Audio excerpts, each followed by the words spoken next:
A bit higher. As the deer panteth for the water, so my soul longs after thee. You alone are my heart's desire, and I long to worship you. You alone are my strength. You alone are my strength, my shield. To you alone may my spirit yield. You alone are my heart's desire.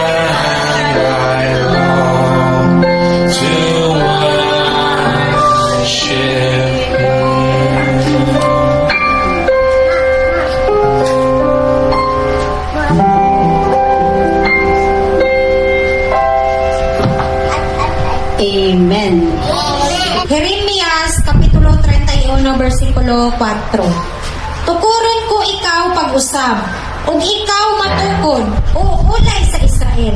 Pagadayan-dayanan ka pag-usab, uban sa imong mga tambol, nga gagmay, ug muadto sa mga sayaw nila nga magakalipay. Okay. Especially in verse 4, it says, again, I will build thee, and thou shalt be built, O Virgin of Israel, that thou shalt be adorned with thy tabrets, and shalt go forth in the dances of them that make merry. So it's very clear, may dance pala talaga sa kanya. O klaro gayud nga adunay magsayaw din sa Biblia nga nahisgutan. Okay, this is very important. This Jeremiah, Kining Jeremias is actually a prophecy, mao kini ang pagpamanalag na. Especially this verse is a prophecy to the New Testament Jesus. Mao kini ang pagpamanalag na ngadto sa Bagong Testamento. So meaning this verse is actually a link of Old Testament to New Testament. O kini kaning verse kini connected gihapon kini ngadto sa Old o sa New. Yeah, minsan may nagsasabi, okay, meron niyang dance sa Old Testament, pero si Jesus hindi naman sinabi na mag-dance. Nga adunay uban usab ingon nga kaning pagsayaw kini pag-worship dance anaa lamang kini sa dagang testamento apan nahisgutan gihapon kini, connected gihapon kini sa Bag-o. This is actually what God the Father is saying that Jesus will bring. O O kini mao ang gipasabot sa Dios nga si Jesucristo magadala ni ining mga sayaw. Now, in the New Testament, which is even up to today. Nga hangtod karon mahitabo og gayud gihapon kini. Correct? Amen. Agree? Okay lang. So, kung hindi kayo agree, sabi, aslang. Huwag kayo mahiya. Tanggalin natin ang hiya, okay? Okay, so, don't worry, mahihayin din ako ng time. Kasi edad nyo. So, okay, so this is very important. Who is a dance worshiper? Without looking, can I ask somebody who is a dance worshiper? From the dance worshipers, without looking, can somebody say, what is a dance worshiper? Nabay maka. Somebody who is not, even though he doesn't dance well, but he has the willingness to use her body for the glory of God. Wow, perfect. Very good. Lapakan natin si Sister. A dance worshiper need not to have a previous training or nor knowledge. So, pag sinabi sa inyo, like man kayo mag-dance. So ang dance worshiper kini nagkinahanglan gihapon kini pag-train, pagtudlo. Dili man nice ka ayo. Dili man. When he danced, he was, I don't think David was, when he danced and his clothes were, and the people were criticizing him. Yes, like that. Even Micah even criticized his own But it's good if we have training. So Yes. Amen. Actually, this is what I'm going to say. Okay. It is good to have a skill. Yeah?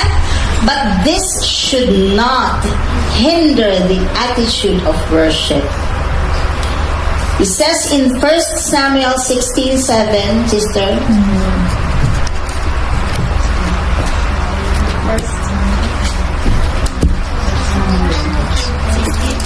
Yes, 7. 1 Samuel 16:7. that's his heart. Yeah. For the Lord see it.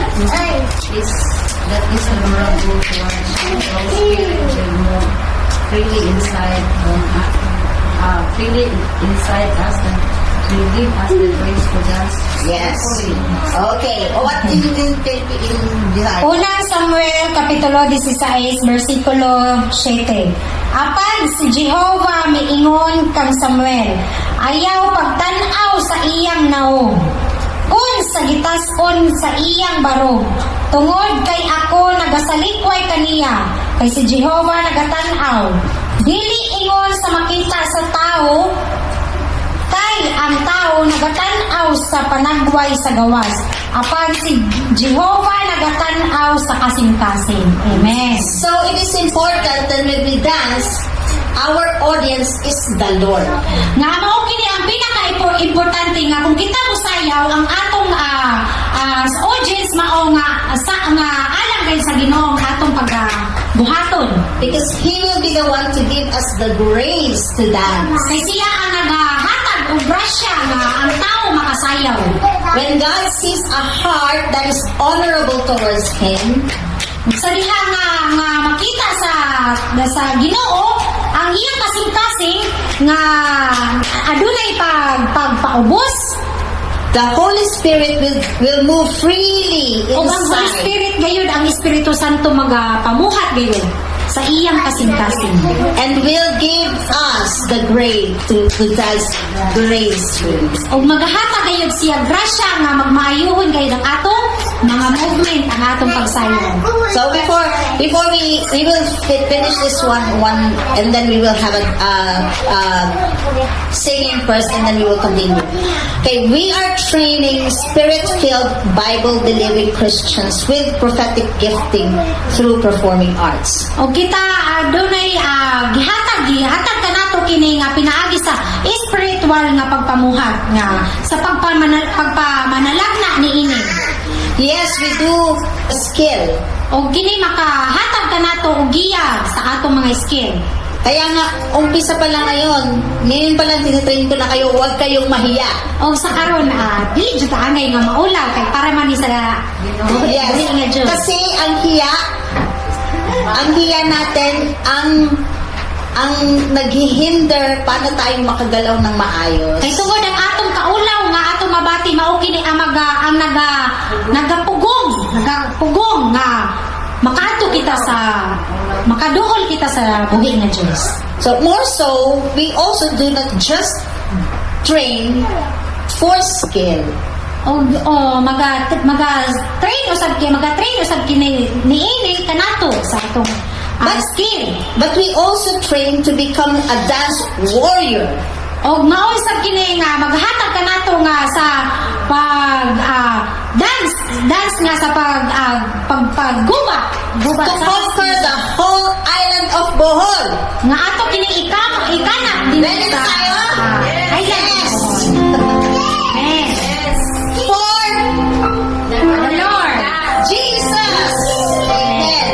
In order to do this, we will give you, every one of us, opportunity to participate in evangelistic crusades.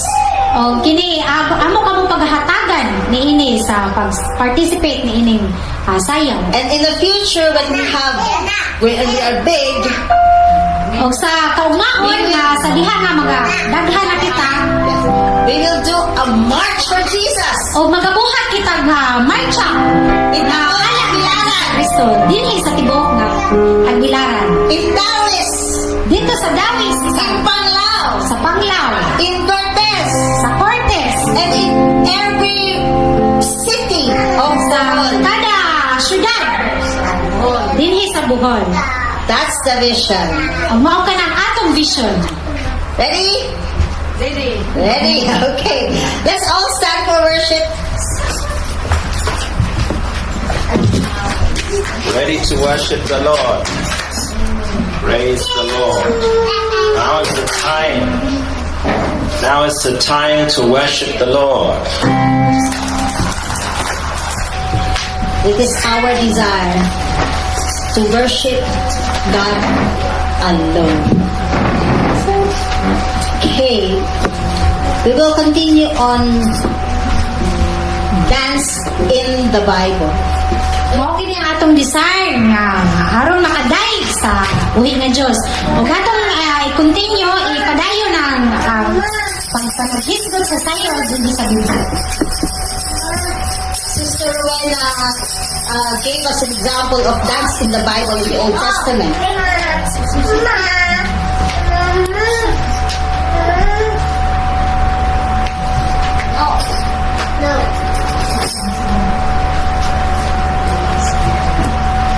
Which is David, correct? Si Sister Rowena naghatag sa example sa kung unsa ang angay nga movement din sa Sino ba nakakaalam na any example of dance in the Bible in the Old Testament? Maria. Yes, correct. Miriam and the Israelites. Si Miriam o ang mga Israelita. Okay, it says in Exodus 15:20,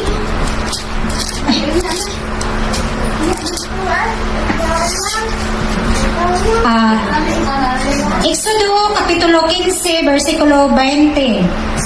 Og si Miriam ang manalagna nga babayi nga igsuon ni Aaron.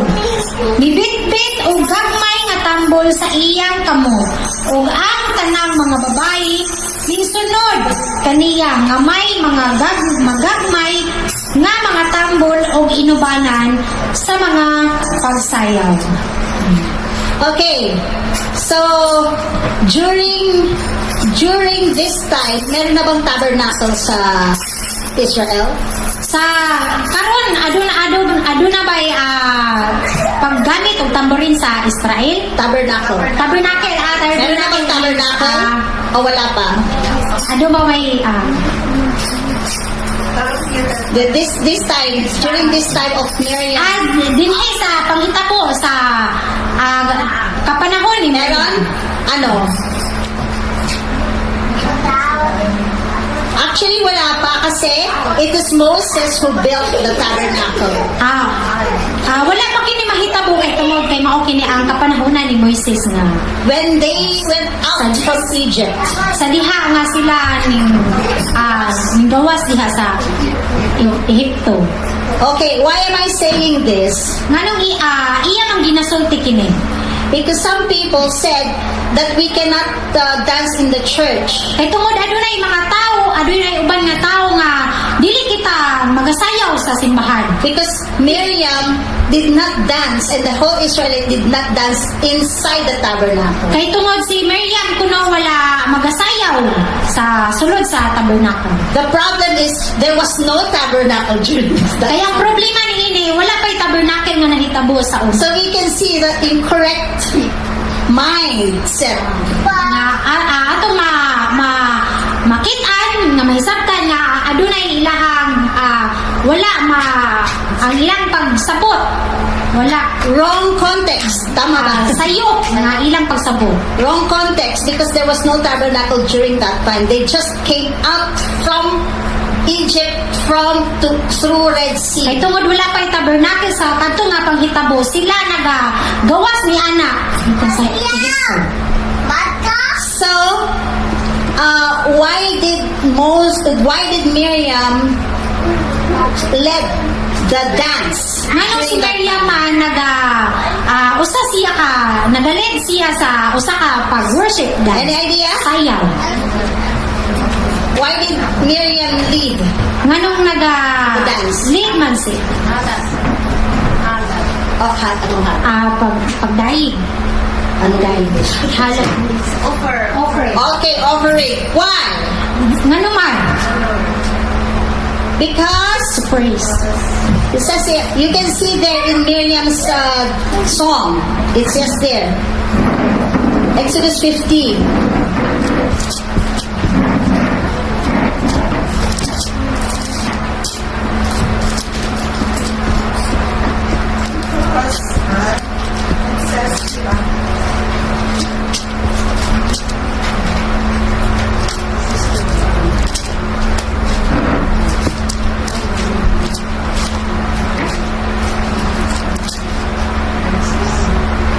Especially in verse 21, yes?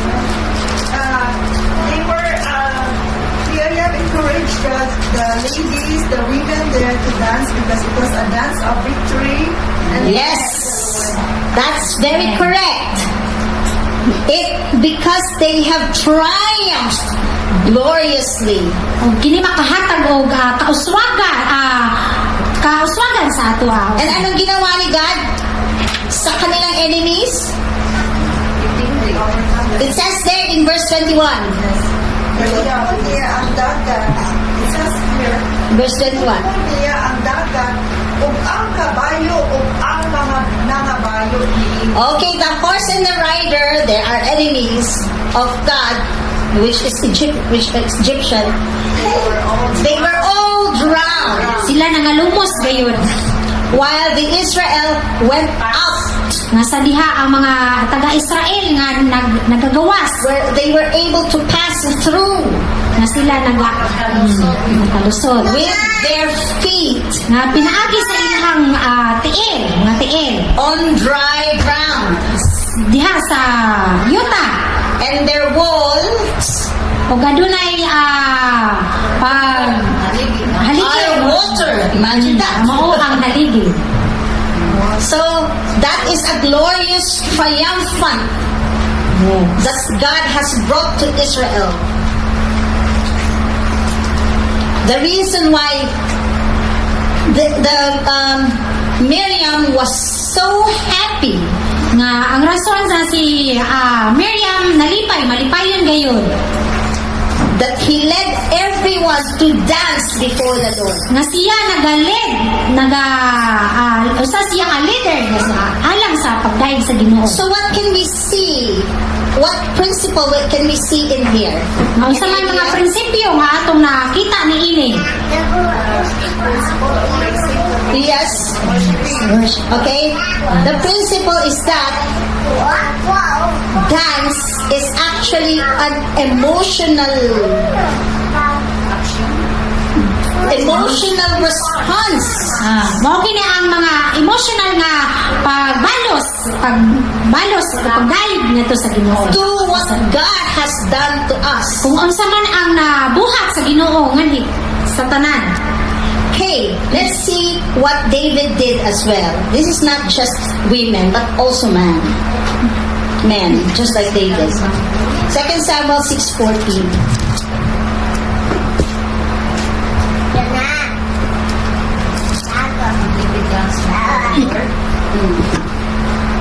All his might and greatness, girded with linen Okay.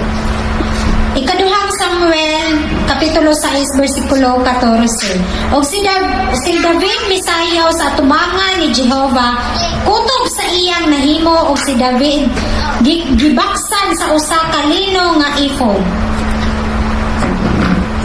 Okay. So, ibig sabihin, tinanggal ni David yung kingly garment niya. Nga, ang pasabot ini nga si David, iyang gitanggal ang iyang pagka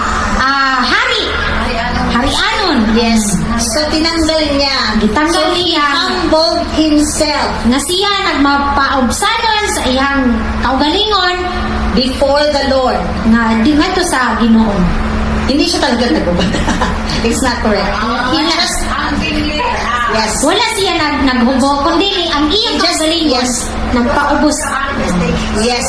So, suot niya na King, yes. Tinanggal niya. Ayan, Yes. Because he want to dance. Kaya tungod gusto niya Humility. na musayaw. nagtubo-ubo mga roles. And the people were even criticizing. Yes, actually, his own wife said, "Why did you humble yourself before It men?" was an act of humility. Yes, yes, yes, yes. So, why?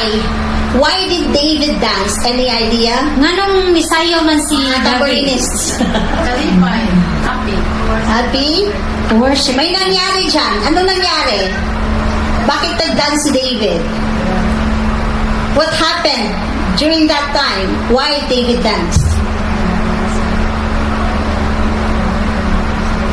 Test talaga. Test. This is training. That's why we are here. David danced before the Lord because of the Ark of the Covenant came back. Yes. Arka. Yes. Arka sa Diyos. So the Ark of the Covenant is where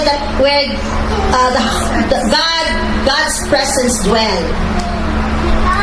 Oh, ang Ark of Covenant mao kana ang gibuhat sa Dios na. So David was full of emotion that he danced before the Lord. He was so extremely happy. Nga si David napuno sa iyang emosyon nga siya gayon nagmalipayon kay tungod na balik ang arka. Siyempre sa pag Diyos. magdadance ka, happy ka, di ba? Kaya ka magdadance, di ba? Yes. Magdadance ka ba na hindi ka happy? Ang hirap siguro mag-dance ang walang emosyon, di ba? So, dance was so happy that the Ark of the Covenant came back and the presence of the Lord would come back. O si David na nagmalipayon kay tungod ang arka sa Diyos na ang Ark of Covenant na balik na gayon ug ang Diyos nalipay usab. So, what is the principle here? Ug unsa man ang principle niini nga anaa dinhi.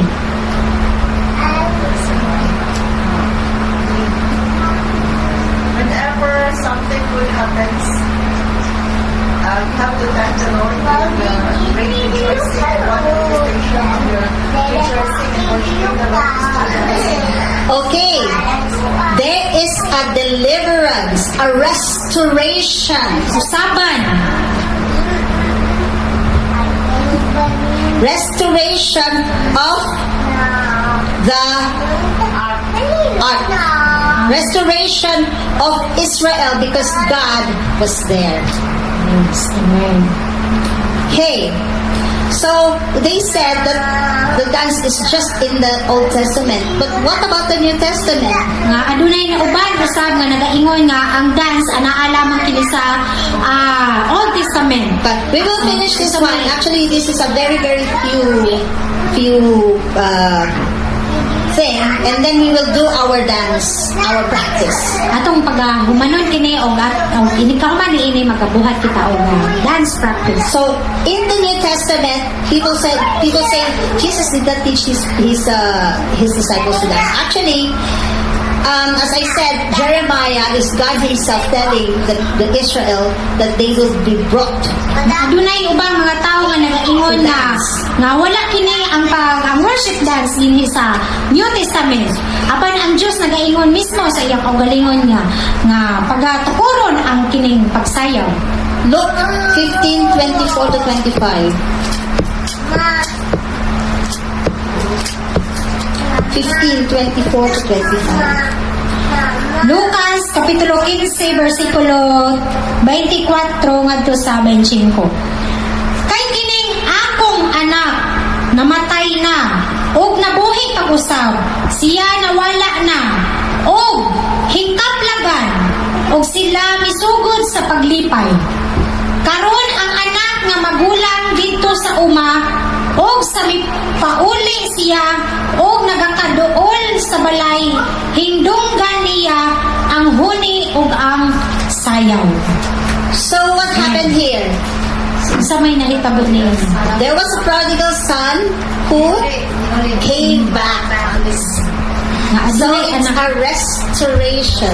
Actually, this word is a word of God Himself, Jesus Himself. But this son was dead and is alive again. O kining iyang anak na buhi. So they rejoiced. Ug sila nagakalipay. They feasted. They danced. Naagi sa pagsayaw. Because one that is lost was found. Kay tungod ang adunay usa nga mawala o kini mahikaplagan usa. So it is clear in both Testament, in Old Testament and in New Testament. Ug mao kini klaro gayud nga makita nato dinhi sa New Testament o dinhi sa Old Testament nga aduna gayud pagsayaw. The dancing is significant to restoration and deliverance. Og klaro gayud ni ini nga ang pagsayaw pagbalik usab og kausapan alang sa pagdeliverance usab. Therefore, dance is essential to worship. Og mao kini ang pagsama sa pagdayo ngadto sa buhi ni Dios. So if people will say, we should dance inside the church. Nga adunay usab uban nga tawo nga dili daw kuno nga angay nga magasayaw dinhi sa simbahan. Let it be clear. Ato What lamang is guys the klaruhon church? kung unsa man ang anaa sa simbahan. The church in the New Testament means ecclesia. Og ang simbahan nga anaa sa Bagong Testamento nga mao kini ang iglesia, Which means assemblies of God. nga mao kini ang pasabot nga ang assembly sa This is people. Diyos, nga mao kini ang mga tao, ang lawas sa tao. Wherever you are, you can dance. Bisag asa pa man kita, makasayaw kayo. Because you are a people of God. Kay tungod kita, tao sa Diyos. You are a church. Nga kita mao ang simbahan, ang templo sa Diyos. You are ecclesia. Mao kita mao ang iglesia.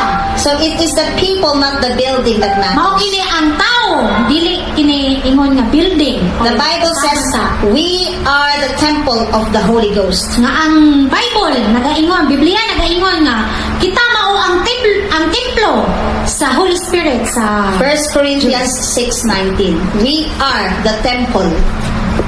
We dance for the glory of God. Okay. Now, this is our exciting part that we're going to do practice. What we're going to do is I'm going to teach basic hand and foot movement. Okay, let's all stand.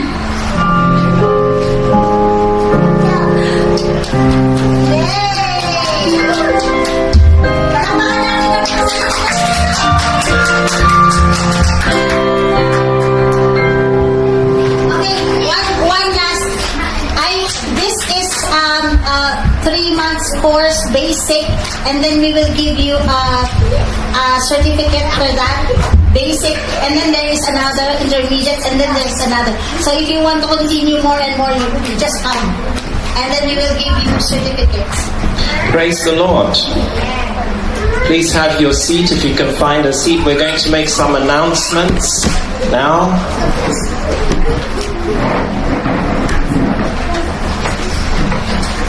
But before we do, we're going to have an opportunity to give to the Lord. So everything that we do here, we're not sponsored by anyone, so we are depending on the generous offerings of the people of God.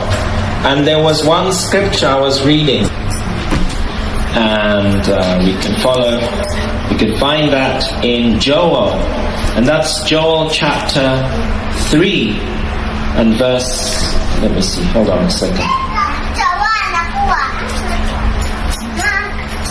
Oh yes, 15.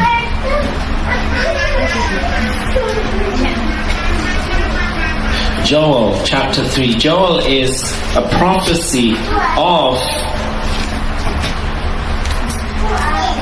the Lord Jesus coming to Israel, because before that they were looking for a Messiah. Joel chapter 3, God is saying that He will bring the nations together for judgment. Joel 3:14 says, multitudes, multitudes in the valley of decision, for the day of the Lord is near in the valley of decision. Just 2 minutes and I'm going to tell you that the Lord is coming very, very soon. We can see with the COVID, this was the first time that church had to stop for 2,000 years. The very first time. And mao kini ang first time nga nahitabo dinhi sa kalibutan nga adunay COVID nga nahuundang ang pagsimba pagdayeg sa Ginoo. In Daniel it says knowledge shall increase towards the end time. Nga sa Daniel nga madugangan ang knowledge sa mga tao. Now you can get any knowledge you want on the internet. You just go online. Aduna kita madugangan ang atong knowledge dinhi sa pinaagi sa internet. So this is also an opportunity for us to serve the Lord. O mao kini ang oportunidad nga maka-serbisyo kita sa Ginoo. And be prepared for His return. O mainandamon kita So, sa pagbalik sa Diyos. Let's let go of our wealth and God will give it back to us. O ato gayong isalibay sa ang atong mga kagulanan. His way. Ang Diyos makabalik. So let us all stand and we'll sing a song together. Oh, Heavenly Father, we thank you, Lord, for the offering that we have today, oh Lord. Lord, I believe that this offering is honorable to you. And I pray, oh Lord, that you refresh us with the things that we need, oh Lord. Not just money, but also healing of our body, of our mind, of our soul. Lord, bring to you, and we ask that you continue to help us in our classes, in everything that we do, for the glory of God. In Jesus' name, amen. So before we go, you can have your seat. When you came in, you received one of these, which is our School of Ministry. We have a School of Ministry which is a 2-year Bible course, part-time, and you can really get grounded in the Word of God. If you turn to page 4, you'll see my photo there. See me there, and Pastora Fair. That will tell you who we are, so you know what kind of ministry that we have. And even if you're part of another church, you are welcome. We do that part-time. We have that on Saturday morning, 10 o'clock. Also, we are auditioning for singers. We want to start a choir. So if you know anybody who wants to join our classical choir, we'll be singing some hymns. And so Bible School graduates, see page 11. they can plant a church under our ministry, which is called Only Jesus Church. We call ourselves Only Jesus because we only follow Jesus. We do not pray to Mary. We do not pray to the idols, mga Dios. Jesus lamang. Only Jesus Church. God the Father, God the Son, and God the Holy Spirit we worship today. So let us bow our heads and we'll close in prayer today. We have another worship dance session next week at the same time. So let me ask Sister Marichu, would you like to come and close in prayer for us? Atong manindog kita o atong idumo atong mga ulo agi sa pagpaubos sa buhi nga Dios. O langit no namong amahan, salamat Ginoo sa imong paghatag og higayon dinhi kanamo alang sa pagdayeg ug paghimaya diha kanimo Lord. Ug ilabi na usab Ginoo sa imong paghatag og higayon kanamo nga kami makapractice niini. Og salamat usab pinaagi sa imong balaang espiritu nga nagagiya nagahikap sa matag kasing-kasing sa matag-usa niini among mga sisters nga among giigaampo kanimo Lord nga sila magapadayon sa pag-join niining practice worship dance Lord. Lord, sa among pagpanag-uli karon Ginoo, ipadalagi mong balaang espiritu Ginoo nga ipahalayo kami sa mga dautan Ginoo. O giyahe kami sa among pagbiyahe Lord nga safety ang among pagbiyahe nga. Ipahalayo Lord ang mga daotang espiritu nga anaa sa among palibot o sa among nahuna og kasing-kasing. Lord, nasiga kami Ginoo nga tatagi kami og kadasig ug kaligon nga alang sa pagpadayon og pag-worship diha kanimo Lord. Kining tanan among gipangayo ug gipasalamatan sa ngalan ni Jesus. Amen.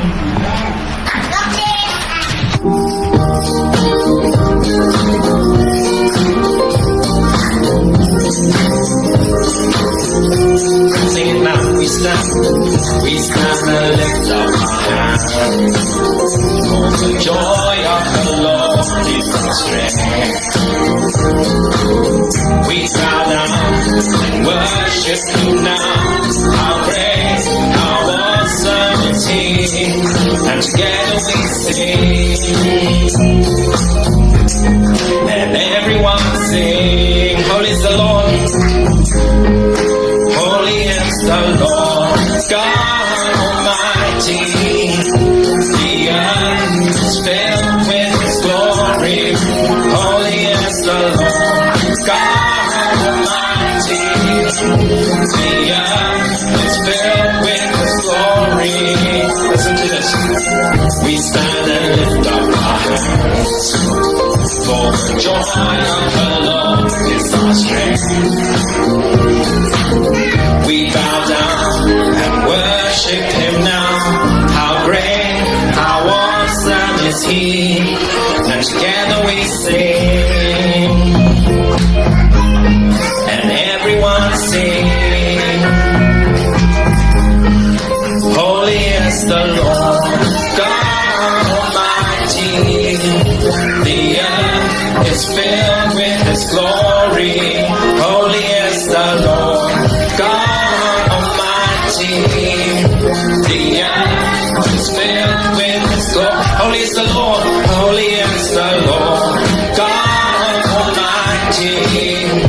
The earth is filled with His glory. Let's sing, it's rising up and it's rising up. All around it's the anthem of the Lord's renown.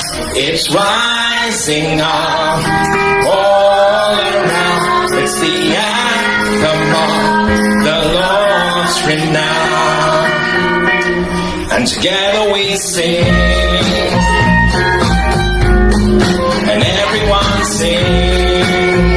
Holy is the Lord. Holy is the Lord, God Almighty. The earth is filled with His glory. Holy is the Lord, God Almighty. The earth is filled with His glory. Let's worship.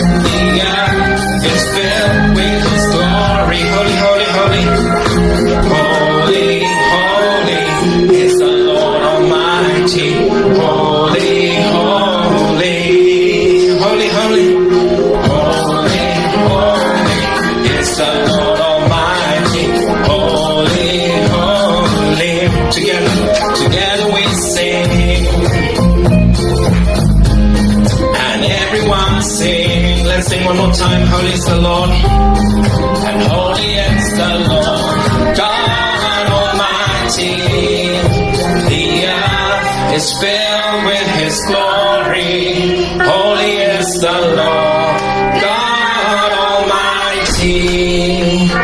The earth is filled with His glory. Hallelujah. The earth is filled with your glory today, Lord.